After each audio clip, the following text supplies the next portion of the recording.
எவ்வளோப்பா? 100 ரூபாண்ணே.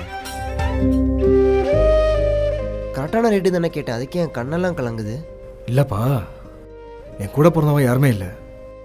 நீ அண்ணன் கூப்பிடவே கொஞ்சம் கண்ணில் தண்ணி வந்துருச்சு. சும்மா பேச்சுக்கு தான் கூப்பிட்டீங்கன்னு எனக்கும் தெரியும். பட் இருந்தாலும் நான் கொஞ்சம் எமோஷன் ஆகிட்டேன். அண்ணா சும்மா பேச்சுக்கெல்லாம் கூப்பிடலண்ணே, மனசார தான் கூப்பிட்டேன்.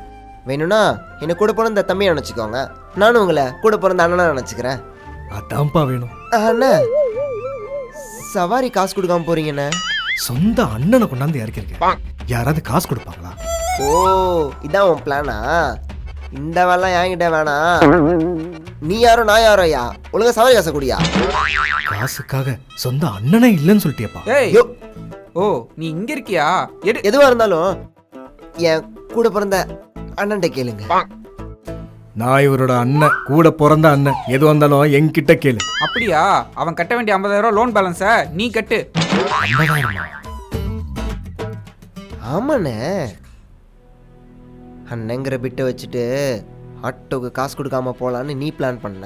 ஆனால் அதே அண்ணங்கிற பிளானை வச்சுட்டு உன்னை ஆட்டோக்கே காசு கொடுக்க வச்சேன் பார்த்தியா? என் அண்ணன்ட்டு நீங்கள் வாங்கிக்கோங்க, எனக்கு அத்தை சவாரிக்கு டைம் ஆச்சு. அப்போ நான் போடலாமா?